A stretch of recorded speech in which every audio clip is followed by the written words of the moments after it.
이 시간에 흔들리지 않는 나라란 제목으로 하나님 말씀 전하겠습니다. 지난주에 있었던 18절에서 24절 말씀에 그 히브리서 저자는 두 개의 지역을 비교했죠. 그 두 개의 지역이 뭡니까? 시내산하고 시온산입니다. 시내산하고 시온산을 비교했는데 시내산은 번갯불이 있었고 침침하고 흑암이 있었고요. 사람들을 쫓아내며 아주 불길한 그런 이미지가 시내산이었다 그러면 시온산은 복음의 빛이 들어오자 시내산의 휘장이 쫙 찢어지면서 그 시온산이 보이는데 그 시온산은 하나님의 도성이요 장자들의 교회가 있는 그런 곳이었다. 그래서 시내산은 두려움과 외침이 있었던 반면에 시온산에는 기쁨과 찬양이 있었다라는 것을 지난주에 비교를 해드렸거든요. 우리 신앙생활 할 때요. 많은 경우에 신앙생활을 사람들은 감정적인 것에 큰 의미를 둬요. 감정적인 것에. 정말 내가 느꼈다, 감동했다, 짜릿했다, 뭔가를 이렇게, 나에게 뭔가 다가왔다. 이런 식의 감정이 사실은 대한민국의 교회들은 보편적으로, 다는 그렇지 않겠지만요, 보편적으로 뭔가를 짜릿하게 느끼는 그런 감정을 신앙의 아주 핵심으로 두고 있거든요. 근데 사실은 개혁주의는요, 그 감정을 별로 중요시 여기잖아요. 감정이 우리의 신앙의 필수적인 요소이긴 해요. 감정이 없는 신앙은 우리가 옳지 않지만 그 감정은 항상 어디에 뒤에 두냐 그러면 지식의 뒤에 감정을 둬요. 제일 먼저가 지식이고요. 그 다음에 그 지식을 깨달았을 때, 깨우쳤을 때 그 아주 기쁨이 있거든요. 깨우쳤을 때의 기쁨. 그 기쁨을 통한 그 감정이 유발될 거 아니에요. 감정이 유발되었을 때 그 다음에 행동을 이야기하는 것이죠. 지정의로 우리 기독교는 이제 개혁주의는 그렇게 하기 때문에 우리 개혁주의 제일 중요하게 여기는 것은 바로 그래서 지식이에요. 지식. 우리가 어떻게 알고 있을 것인가, 바르게 할 것인가, 더 나아가서 깊이 알 것인가. 이런 것이 우리 신앙의 개혁주의의 핵심이고 일반 복음주의 교회, 보편적인 복음주의 교회는 지식은 그렇게 깊이 여기지 않아요. 지식 머리로 신앙생활 하냐 이런 이야기가 복음주의에서는 흥황해요. 그렇죠? 근데 우리 개혁주의는 일단 머리부터 좋아라는 거예요. 일단 머리로부터 많이 공부하자. 그게 개혁주의고 복음주의는 뭡니까? 지식으로 머리로 신앙생활을 하는 게 아니다. 신앙은 가슴으로 하는 거다. 이렇게 이제 주로 이야기하거든요. 그러므로 우리는 신앙생활 할 때 개혁주의 입장에서는요, 많이 배워야 되고 또 깊이 배워야 되고 남들이 모르는 것들을 깊이 혼자 깨우쳐야 되는 이러한 작업들이 있고 그러다 보면은 너무 재밌어요. 야, 내가 그동안 모르는 게 알았네. 모르는 걸 알았을 때의 기쁨. 그게 진짜 감정이다라고 표현을 해요. 그게 진짜 감정이다라고 표현합니다. 그래서 우리 그 개혁교회는 참된 감정은 말씀 사경에나 말씀을 풀어줄 때의 감정을 이야기하고요. 그런데 보편적인 복음주의는 찬양을 할 때의 감정을 주로 이야기하죠. 근데 우리는 말씀을 풀어줄 때의 감정을 진짜 감정이다라고 이제 표현을 합니다. 이제 그럴 때 왜 제가 이렇게 서두에 얘기하냐면 그러면 지식적인 신앙을 할 때는 뭐가 필요하냐면 개념이 필요합니다. 개념이 필요할 때는요, 항상 어디까지가 기고 어디까지가 아닌 거 이 구역을 좀 나눠주는 필요가 있는 거예요. 때로는 이게 흑백 논리로 보일 수도 있지만요. 제일 쉽게 이해할 수 있는 게 흑백 논리예요. 그러면 그것을 이제 우리도 보통 하나님을 연구할 때는 신론을 연구할 때는 긍정적인 면과 부정적인 면을 같이 봐야 돼요. 이게 흑백이거든요. 긍정적인과 부정면. 즉 긍정적으로 하나님을 아는 게 뭐냐면 하나님은 신실하신 분이시다는 것이죠. 그게 긍정적이에요. 하나님은 무소부재하시다. 하나님은 어떤 분이시다. 이렇게 긍정적으로 연구하는 것을 적극적인 또는 긍정적인 어떤 신관이다라고 표현하고 부정적인 뭐냐면 하나님은 시건치 아니하신다. 하나님은 변개치 아니하신다. 하나님은 우리를 시험하지 아니하신다. 그러니까 하나님은 어떤 분이 아니시다. 이걸 공부를 하는 것이죠. 두 개를 같이 공부를 해야 사실 하나님이 어떤 분이시다라는 걸 알 수 있듯이 이 교리도 마찬가지고 성경도 마찬가지고요. 항상 이것은 맞고 이것은 여기까지는 아니다. 이 두 범위를 정해줘야 되거든요. 그걸 여러분들이 그 성경을 연구할 때 필수적으로 해야 됩니다. 그리고 더 나아가서 부정적으로 하나님은 이런 분이 아니시다라고 표현할 때가 쉽게 하나님을 더 이해할 수 있습니다. 하나님은 이런 분이시다라고 표현하는 것은 상당히 어려워요. 근데 하나님은 이런 분이 아니시다라고 이야기하면 더 쉽게 이해할 수가 있거든요. 그래서 이 성경은 이렇게 두 개를 항상 비교를 해줘요. 하나님은 이것이고 하나님은 이게 아니시고 이거고 이거 아니고 이렇게 계속 비교를 해주거든요.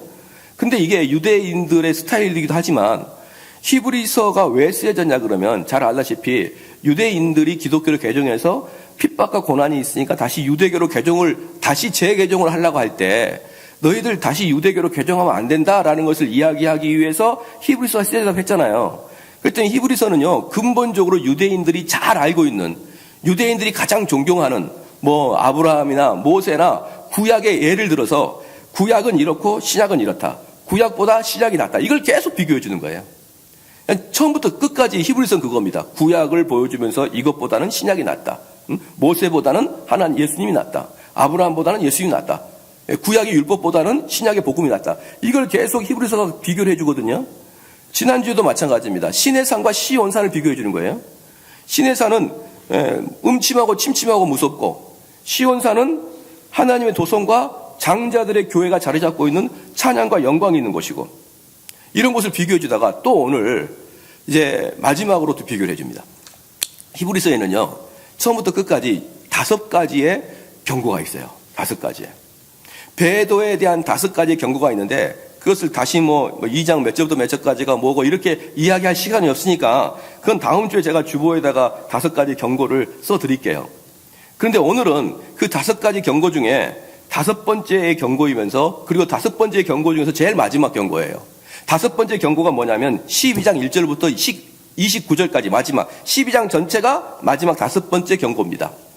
이 5번째 경고의 특징이 뭐냐면 너희들은 경주하는 자와 같다 이 말이에요.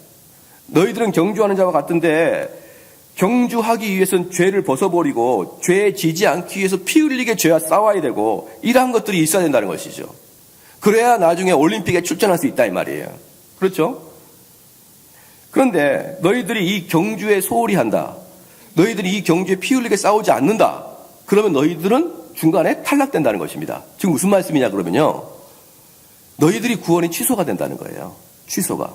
그럼 이건 당연히 교리적으로 내가 하나님 말씀을 못 지켰으니까 구원이 있다가 취소가 된 게 아니고 너희들은 처음부터 구원받은 자가 아닌 것이 나중에 증명됐다 이렇게 말할 수 있어요.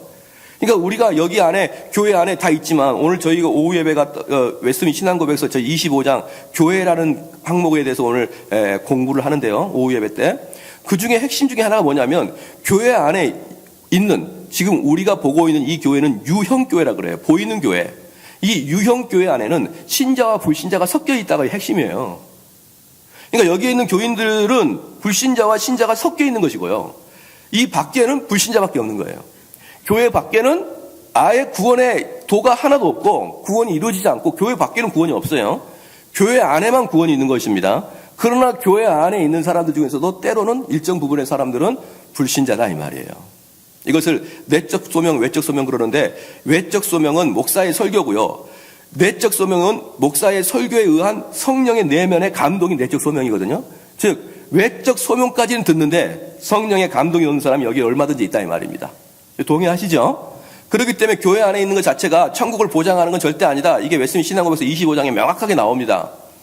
나오는데, 그러니까 뭐냐, 여기 교회에 앉아있다고 너희 천국 백성 아니라는 것이에요. 교회에 앉아있다고 모든 게 보장되는 게 아니다. 너희들 마지막에 하나님의 법도가 너희들 몸에서 떨어져 나가는 것은 너희들이 처음부터 불신자였다는 증거다. 이게 12장에 면밀하게 나오는 게 히브리서 12장인 것입니다. 그래서 이제 우리가 여기서 처음에 봐야 될 게 뭐냐면 25절에 너희가 삼가라는 것인데요. 이 삼가라는 것이 우리가 첫 번째 좀 알아봐야 됩니다. 이 삼가가 뭐냐 그러면 너희들은 좀 정신 차리고 내 말을 들어라. 또는 집중, 여기 주목, 또는 어텐션, 이게 바로 삼가예요.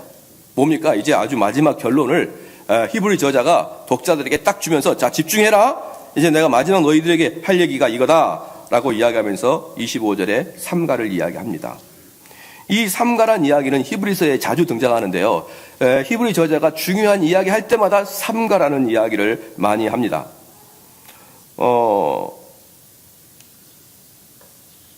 어떤 사람들은 요즘에 가만히 보면은요, 요즘에 좀 또 이상한 분야가 또 있는데 그게 뭐냐면 어떤 목사님들은 이렇게 이야기하시더라고요.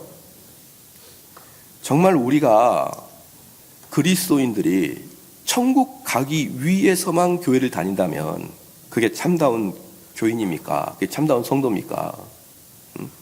우리가 지옥 가기 두려워서만 교회를 다닌다 그러면 우리는 참다운 성도입니까? 라고 이야기를 한 다음에 그 다음에 뭐라 하냐면 성도답게 이 땅에 사는 것, 즉 이 땅을 하나님 나라를 확장시키고 하나님의 법도에 따라 사는 것이 중요한 것이다.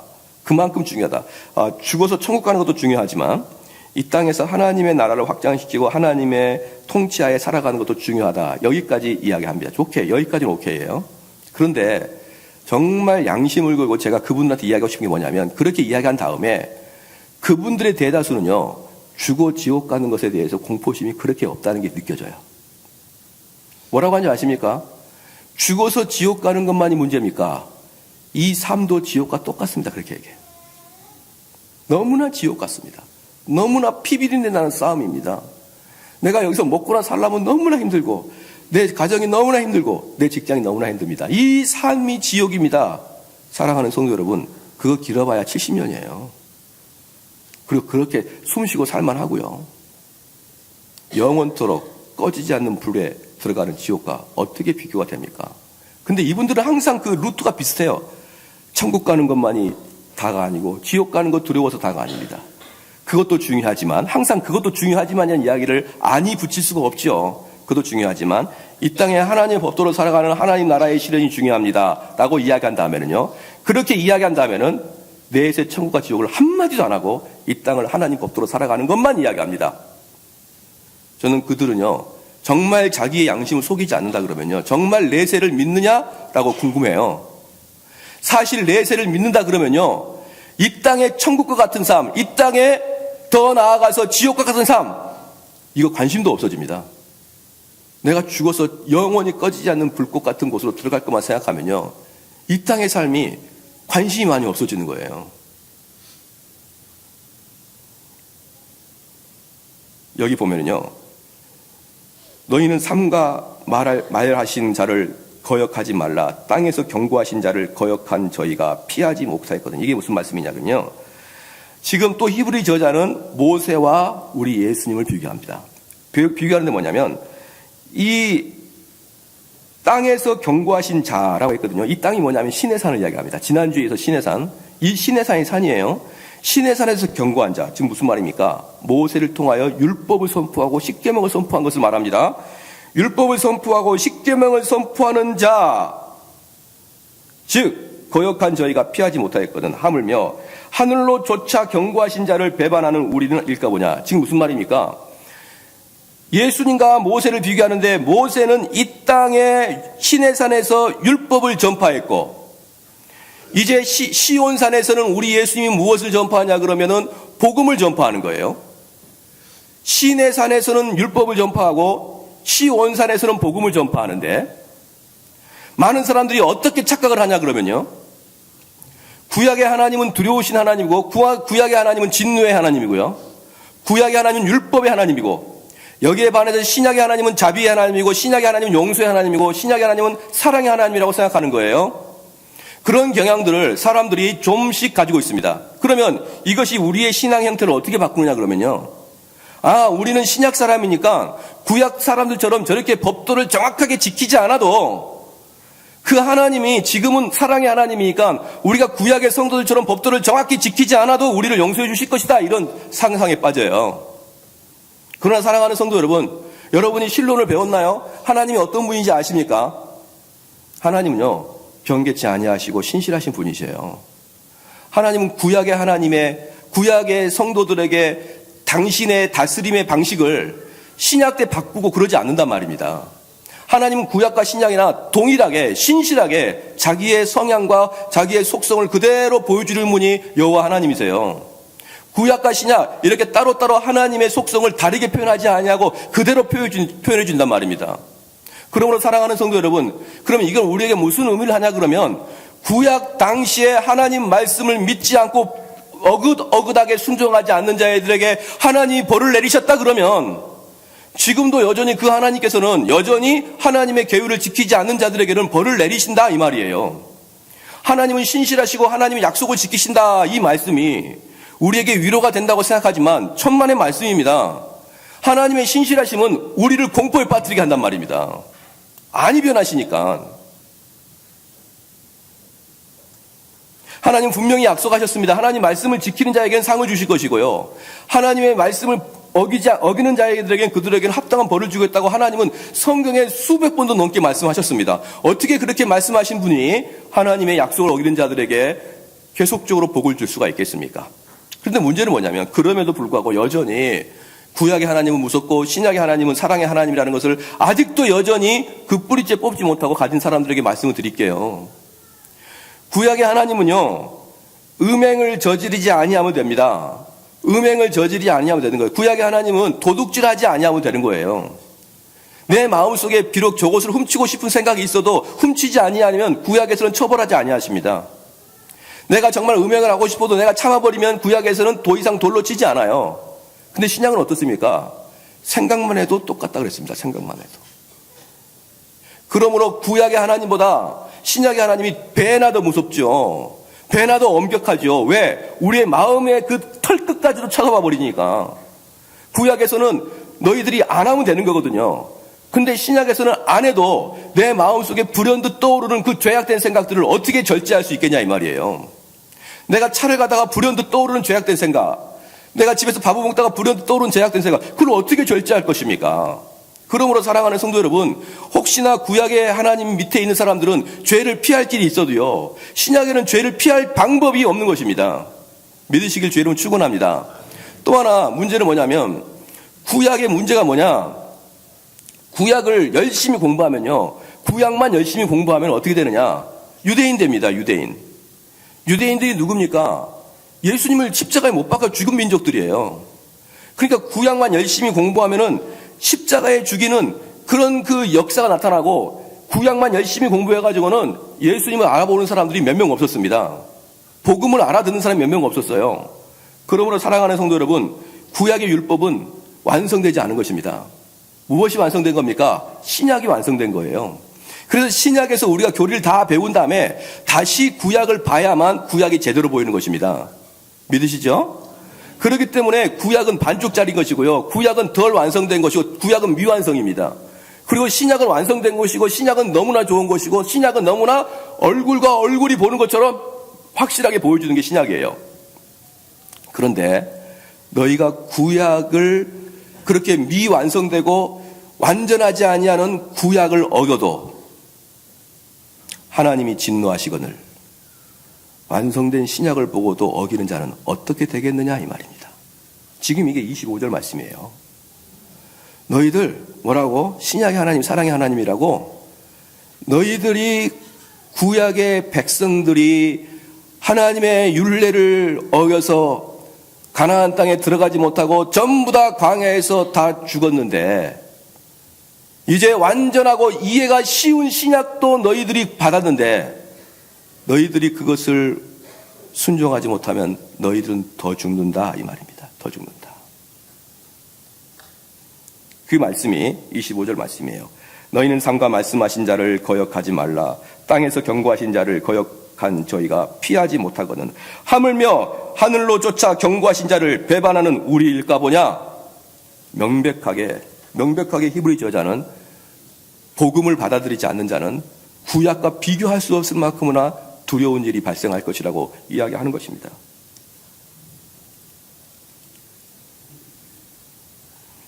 그런데 이제 여기서 이제 무슨 말씀을 하냐면 26절에 그때에는 그 소리가 땅을 진동하였거니와 그때는 언제입니까? 그때는 시내산에 율법이 주어질 때입니다. 율법이 주어질 때 시내산이 흔들흔들 거렸습니다. 구름으로 탁 가렸고요. 거기에 가까이 오는 애들은 다 죽일 것이다 라고 하면서 무시무시하게 시내산이 흔들릴 정도로 그때는 그랬단 말입니다. 26절에 그때는 그 소리가 땅을 진동하였거니와 이제는 뭡니까? 신약이에요. 약속하여 가라사대 내가 또 한 번 땅만 아니라 하늘도 진동하리라 하셨느니라. 뭡니까? 복음은 땅이 아니라 땅과 하늘과 온 천지를 흔들어 버릴 것이다 라는 것이 무시무시한 것입니다. 모세 때 주어진 율법은 땅만 흔들렀다. 땅만. 그래도 땅만 흔들러도 너희들이 그 율법을 지키지 않는 자들에게 벌을 줬는데 이제 신약 때, 이 신약이 언제냐면 우리 예수님이 재림할 때를 이야기하거든요. 우리 예수님이 재림할 때 영광의 나팔 소리가 들릴 때는 산뿐만 아니라 땅뿐만 아니라 물, 하늘, 모든 세상이 흔들흔들 거릴 텐데 그 공중에서 재림하실 그 나팔 소리가 성도들에게는 환영의 소리요, 불신자들에게는 재앙의 소리가 될 것이다, 이 말입니다. 그래서 26절에 26절 말씀은 시편 68편 8절 말씀을 응용하여 쓴 말씀인데요. 시편 68편 8절에 이렇게 말씀하고 있습니다. 땅이 진동하며 하늘이 하나님 앞에서 떨어지며 저 신의 산도 하나님 곧 이스라엘의 하나님 앞에서 진동하였나이다. 여기에 비해서 방금 읽었던 26절 후반부는 학개서 2장 6절 7절 말씀을 근거로 가져갈 것입니다. 학개서 2장 6절 7절 말씀이 이렇게 말하고 있는 것이죠. 조금 있으면 내가 하늘과 땅과 바다와 육지를 진동시킬 것이요 또한 모든 나라를 진동시킬 것이며 모든 나라의 보배가 이르리니 내가 이 성전에 영광이 충만하게 하리라. 만군의 여호와의 말이니라. 지금 무슨 말씀입니까? 마지막에 예수 그리스도가 재림하실 때는, 영광이 충만할 때는 온 진동을 할 것이다. 온 천지가 진동할 것이다. 그러므로 사랑하는 성도 여러분, 격이 틀리다 이 말이에요. 격이 틀리다. 구약의 율법과 신약의 복음은 격이 틀리다. 다른 말로 구약의 율법을 어길 때와 신약의 복음을 어길 때는 처벌의 격 자체가 틀릴 것이라는 것이에요. 마지막 날 이 땅을 흔들어 버릴 겁니다. 이 땅을 불태울 거예요. 그러면 남아나는 것은 오직 하나님 말씀의 반석에 기반을 둔 믿는 자밖에 없을 것이다. 요한일서에 이렇게 표현합니다. 이 세상도 그 정욕도 지나가리라. 요한일서 2장 17절에 그러면 무엇이 남느냐? 오직 하나님의 뜻을 행하는 자는 영원히 거하리라. 할렐루야. 이 세상의 모든 것은 지나갈 것이다. 그리고 남는 것은 오직 하나님 말씀에 순종하여 살아가는 자의 그 믿음만이 남을 것이다. 베드로도 똑같은 이야기 했습니다. 베드로후서 3장 10절 말씀에 그 날에는 하늘이 큰 소리로 떠나가고 물질이 뜨거운 불에 풀어지고 땅과 그 중에 있는 모든 일들이 드러나리로다. 바울은 고린도전서 7장 31절 말씀에 이 세상의 외형은 지나감이니라. 사랑하는 성도 여러분, 바로 이 부분에서부터 기독교와 불신자가 명백하게 갈라지고요, 교회 안에서 참다운 성도와 교회 안에서 명목상 성도가 분명히 나눠지는 게 바로 이 부분입니다. 무엇이냐? 마지막 날에 흔적도 없이 사라질 것들에 대해서 내가 이 땅에 살아가면서 일평생을 사라져버릴 것에 헌신하는 자들은요, 불신자라 이 말이에요. 내가 마지막 날에 예수님 오실 때 하나님께서 이 땅에 흔들어버리고 이 땅에 불로 다 꼬술어버릴 텐데 그때 흔들리지 않고 진동할 수 있는 유일한 것이 무엇이냐 그러면은 이 세상의 명예도 아니요, 이 세상의 권력도 아니요, 이 세상의 그 어떤 것도 아닌 하나님 말씀을 믿고 순종하는 그것만이 흔들림이 없이 남는 것이라고 말씀을 했는데 이게 믿어지십니까 여러분? 그런데 이걸 믿어지신다 그러면 어떤 결과로 흘러가야 되냐 그러면요, 내가 지금 이 땅에서 정말 집중적으로 하고 있는 것들이 이게 과연 하나님이 임재하셨을 때 이게 살아남을 것인가를 살펴봐야 되는 거예요. 내가 지금 이 하고 있는 일들이 흔적도 없이 불살아서 없어질 것인가, 아니면 하나님 보시기에 합당하여 영원토록 이것은 합법적이다라고 증명될 그러한 일들을 하고 있는지 여러분이 스스로 판단해야 됩니다. 모든 일들을. 우리가 은연중에, 근데 문제는 뭐냐면 은연중에요, 말로는 영적인 것이 최고고 주님이 최고지라고 이야기하면서 실질적으로 우리의 삶에서는 전혀 뒤바뀌어 버리는 현상들이 드러나는데요. 어떻게 드러나냐 그러면요, 어차피 태워지고 어차피 사라질 이 세상에서 얻을 것을 위해서, 이 세상에 얻을 것을 위해서 많은 경우 신앙을 포기합니다. 많은 경우 그래요. 그러지 않습니까? 이 세상에 돈을 벌기 위해서, 이 세상에 성공 출세하기 위해서 주일날도 얼른 가서 공부하고 얼른 가서 장사하고 얼른 가서 자기 일 해야죠. 여러분, 누차 말씀드리지만 이 주일은 우리의 날이 아니에요. 주님의 날입니다. 주님의 날은 주님이 원하시는 일을 하는 거예요. 근데 이 날조차도 어때요? 닦고 꽃감 빼먹듯이 빼먹어버려요. 그리고 내 자아 발전을 위해서 이 날을 사용합니다.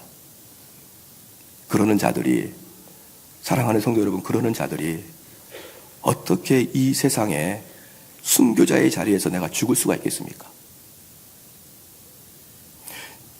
어떻게 내가 이 세상의 것을 취하기 위해서 내가 신앙도 그냥 빼먹을 것도 그렇게 어렵지 않게 생각하는 사람들이 마지막 날에 주님을 위해서 내가 죽을 것에 대해서 어떻게 그들이 예수님을 믿고 순교 자리에 갈 수가 있겠습니까?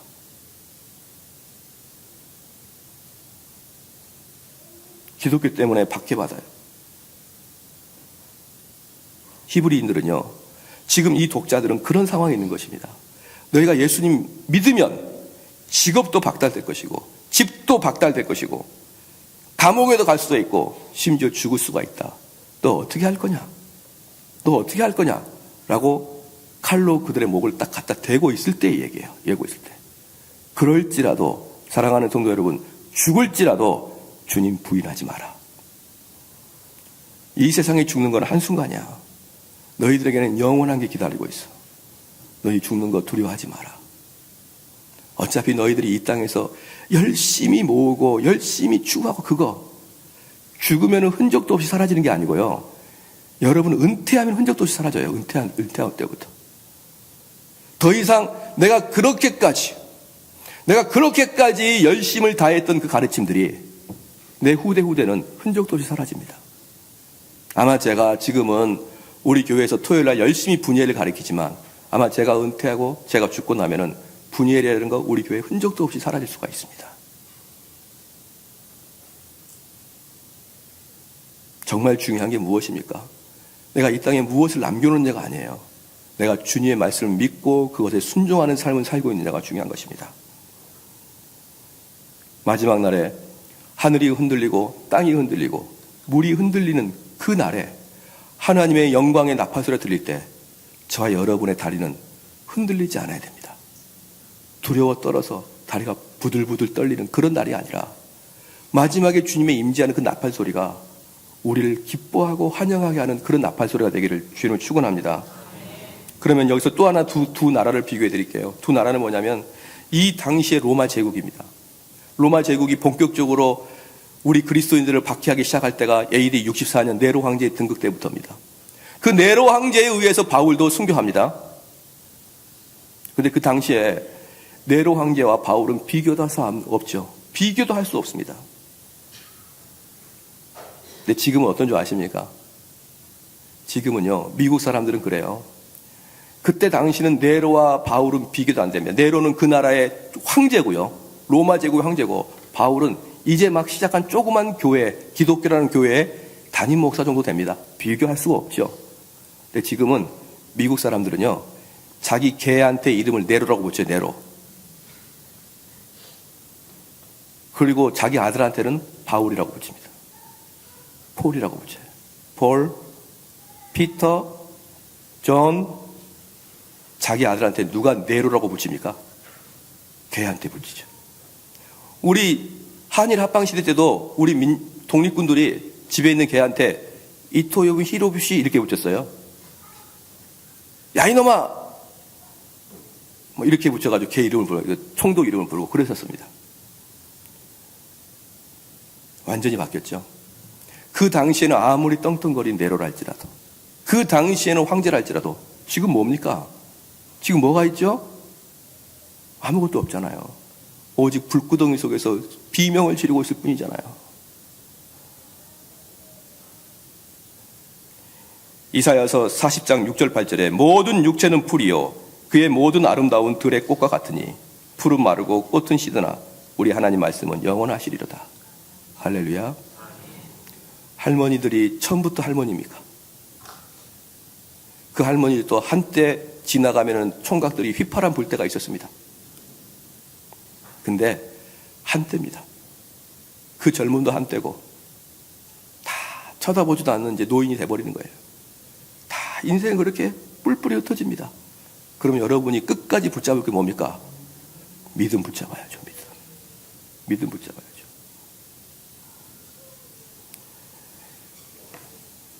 종교개혁 당시에 프랑스에서도 종교개혁이 일어났었는데요. 프랑스의 종교개혁을 위그노라고 표현합니다. 위그노가 한참 흥황할 때 개혁교회로 전향했던, 회심했던 나바라의 앙리라는 사람이 있었어요. 나바라의 앙리. 나바라의 앙리는 프랑스 계열을 중심으로 한 왕족이었죠. 앙리라는 것은 성이니까 나바라라는 지역의 이름을 붙이고 합니다. 유럽에서는요, 두 개의 가문이 대단히 큽니다. 프랑스를 중심으로 하는 앙리 가문하고 스페인을 중심으로 하는 합스부르크 가문이 아주 강력하죠. 그렇기 때문에 프랑스의 이 앙리 가문은요, 위세가 등등합니다. 그런데 그 왕족 중에 한 명, 나바라의 앙리가 개혁신앙으로 바꿨어요. 근데 하필이면 그들의 그 왕의 서열을 따라 보니까 이 나바라의 앙리가 프랑스의 왕이 되는 그런 서열이 된 것이에요. 그래서 이 앙리한테 찾아가가지고 묻습니다. 너 왕이 될래? 아니면은 여전히 위그노에 속해 있으면서 왕이 되지 않을래? 왜냐? 그때 왕이 되려면 로마 카톨릭의 신앙을 서약을 해야 되거든요. 그러니까 나바라의 앙리는 큰 고민하지 않고 왕이 됩니다. 개혁신앙을 버려요. 사랑하는 성도 여러분, 프랑스의 왕이에요. 프랑스의 왕. 그럼 프랑스의 왕 정도 되려면 신앙 정도 버리는 거 너무나 합당한 거 아니겠습니까? 한번 생각해 보십시오. 고시 공부한다고 주일 예배를 안 드린다고 칩시다. 사법고시 공부한다고 주일 예배 안 드려 보십시오.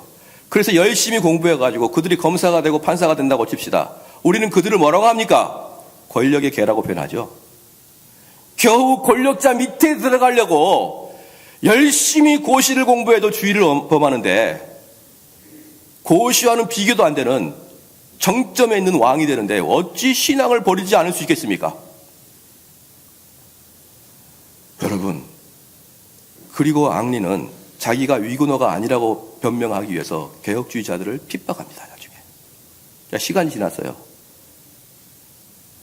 나바라의 앙리, 누가 압니까? 이름도 희한하네요. 나바라, 지역 이름이겠죠. 앙리, 누가 그 이름을 기억이나 해줍니까? 죽은 이후에 앙리에게 남는 게 무엇입니까?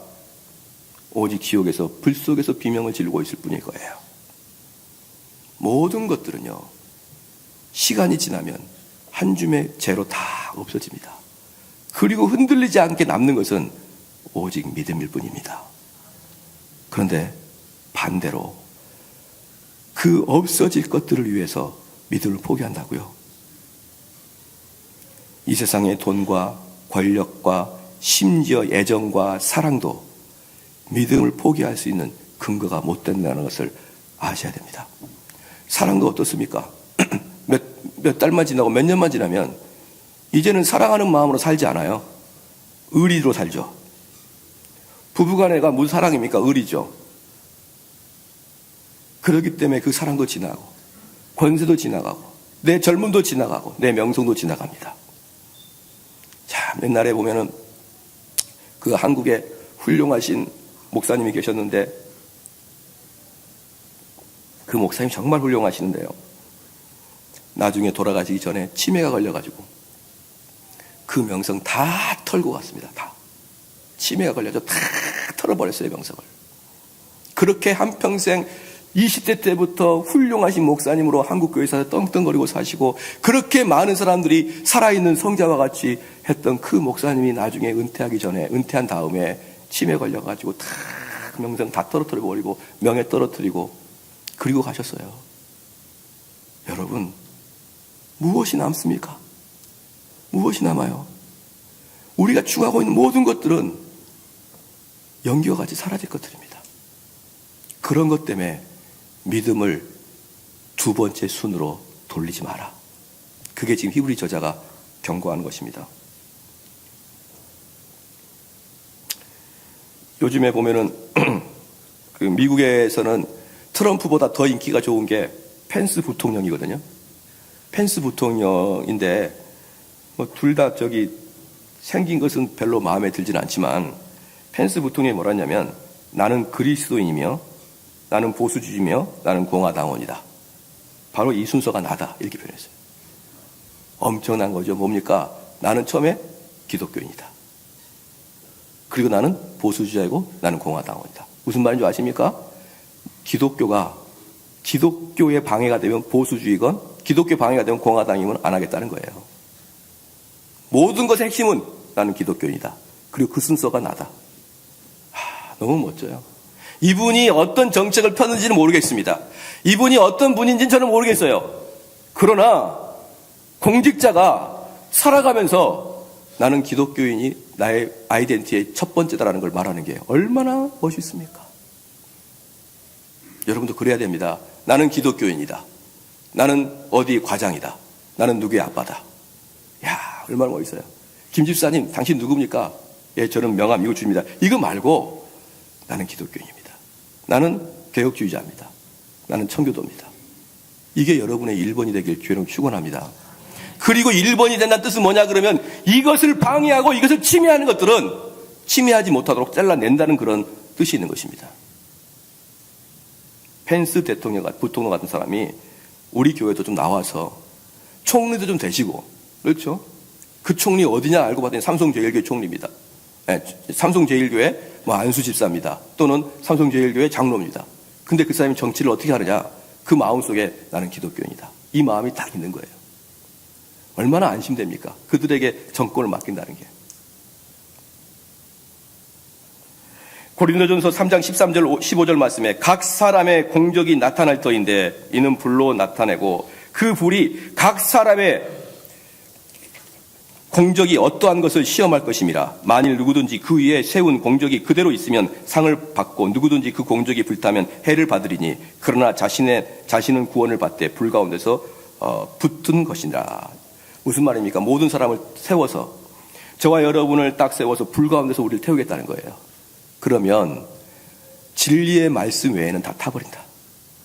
그리고 나에게 정대훈이라는 인격이 있던 이 인격 안에 믿음으로 행했던 것만 딱 남는다는 거예요. 나머지는 태워진다. 사정이 이러할진데 누가 멸망하고 사라질 그러한 것들을 위해서 내 일생을 헌신하겠습니까? 그렇죠. 그러면 이런 마음이 생길 수 있어요. 목사님, 그럼 이 땅에를 어떻게 살아야 됩니까? 두 가지 마음을 가져야 됩니다. 첫 번째는요, 열심히 사십시오. 열심히 살고 여러분 때문에 남 피해보지 않도록 여러분에게 맡겨준 열심히 하십시오. 두 번째는 그것이 그럼에도 불구하고 신앙을 방해하지 못하도록 하십시오. 그것이 신앙을 방해하면 잘라내야 됩니다. 무엇이든지 열심히 하는데 무엇이든지 나 때문에 다른 사람이 이익을 봐야 되는데 그럼에도 불구하고 그게 너무 과도하여서 신앙에까지 방해가 된다 그러면 그것을 절제할 필요가 있는 것입니다. 그게 바로 27절입니다. 이 또한 한 번이라 하심은 진동치 아니하는 것을 영종케 하기 위하여 진동할 것들 곧 만든 것들에 변동될 것을 나타내심이라. 다 진동될 것인데 흔들어 버릴 것인데 흔들어지지 않을 것이 있을 것이다. 그러면 너희들은 어떻게 해야 되느냐 이겁니다. 너희들은 어떻게 되느냐 28절에 그러므로 우리가 진동치 못할 나라를 받았은즉 이제 우리는 뭡니까? 그렇게 흔들리는 나라가 아니라 이제 확고한 나라 하나님의 진리의 말씀 위에 세워진 나라에 들어갔으니 그 백성이니 이렇게 말하는 것입니다. 은혜를 받자 이로 말미암아 경건함과 두려움으로 하나님을 어떻게 하시겠다는 거예요? 기쁘시게 섬길지니라. 할렐루야. 그럼 우리의 할 일이 무엇이냐? 하나님을 기쁘게 섬기는 것이에요. 오늘 이 시간엔 여러분이 이 교회 나올 때도 하나님을 기쁘시게 하기 위해서 나와야 됩니다. 그렇죠? 그럼 하나님을 기쁘시게 할 때는 어떻게 해야 되느냐? 그 답도 있는 것입니다. 바로 그 윗줄에 뭡니까? 경건함과 두려움으로. 하나님을 기쁘시게 하기 위해서는요, 하나님을 향한 경건함과 두려움이 있어야 되는데 요즘에 가만히 교인들 보면요 이렇게 표현하는 것입니다. 하나님을 기뻐요. 기쁘다 보니까 하나님이 가볍습니다. 하나님이 장난이에요. 그래서 그 큐티를 쓰면서 뭐라고 씁니까? 하나님, 왜 내가 하는 일마다 하나님 이렇게 나 못되게 하시죠? 하나님, 나 정말 하나님께 지금 화나 있는 상태예요. 하나님. 이렇게 큐티를 쓰는 거예요. 하나님, 나 지금 하나님과 대화하고 싶지 않으니까 저 건들지 마세요. 이렇게 쓰는 겁니다. 그건 하나님을요, 두려워하기는커녕 하나님을 경외하기는커녕 하나님을 지나치게 가볍게 여기는 것이에요. 하나님을 가볍게 해서는요, 하나님을 경홀히 여겨서는 결단코 하나님을 기쁘시게 해드리지 못합니다. 하나님을 기쁘시게 하기 위해서는요, 하나님이 두렵고 하나님이 경외로워야만 하나님을 기쁘시게 해드리는 거예요. 내가 하나님 앞에 섰을 때 두려운 존재. 그래서 C.S. 루이스가 나니아 연대기라는 책을 썼는데요, 여러분이 꼭 읽어보라고 권면을 해드리고 싶습니다. 나니아 연대기는 하나님에 대해서 동화로 쓴 내용인데요, C.S. 루이스가 하나님을 묘사하기 위해서 엄청나게 위험 있는 사자를 하나님으로 묘사합니다. 걔 이름이 아슬란이거든요. 그 아슬란이 하나님의 이제 이름인데, 어떤 그 주인공 여자 중에 아주 그 모험심이 강한 소녀가 있었는데, 그 소녀 이름이 질입니다.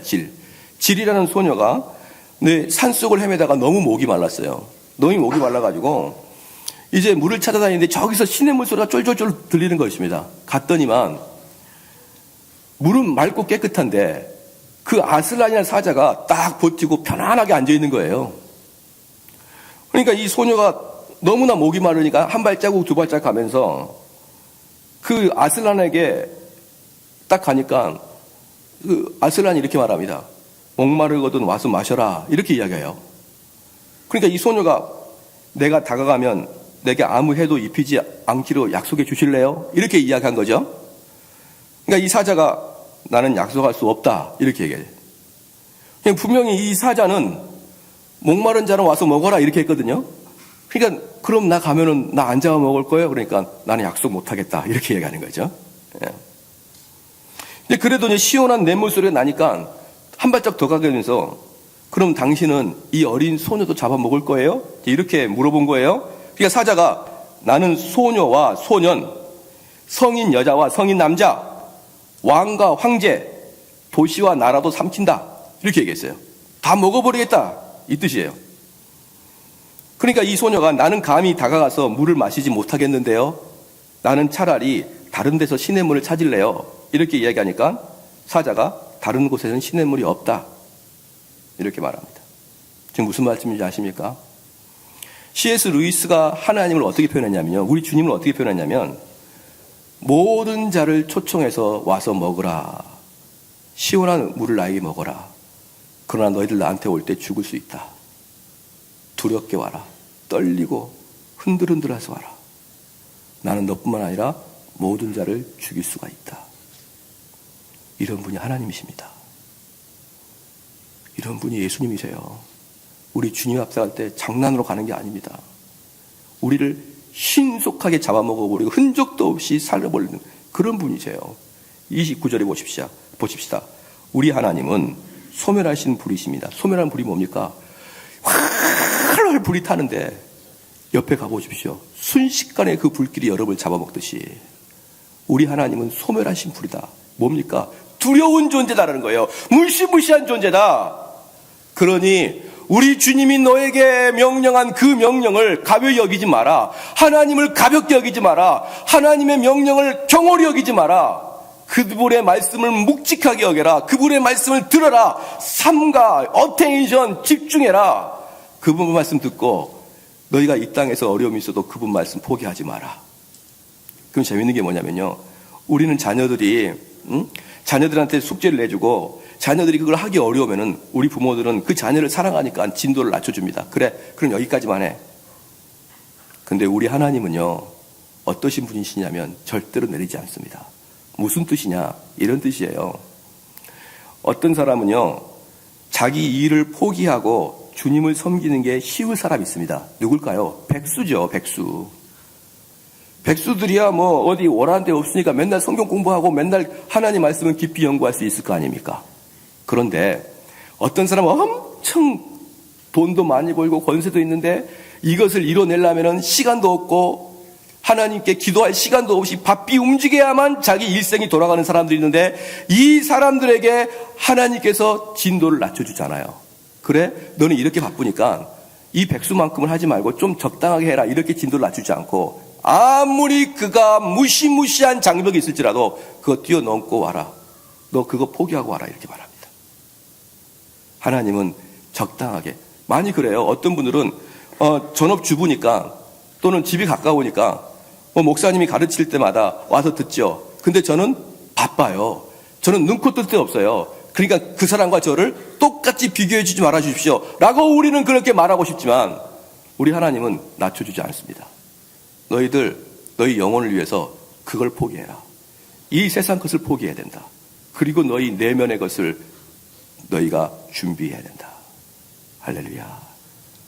이분이 하나님이십니다. 이런 분이 하나님이십니다. 말씀의 결론을 맺겠습니다.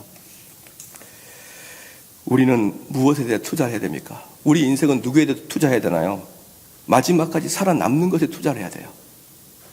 마지막까지 살아남는 것에. 다시 말씀드리지만 내가 이 땅에서 무엇을 하느냐는요, 내가 죽어서가 아니라 모든 것이 은퇴한 이후에 말이에요. 그때부터 이미 없어지기 시작해요.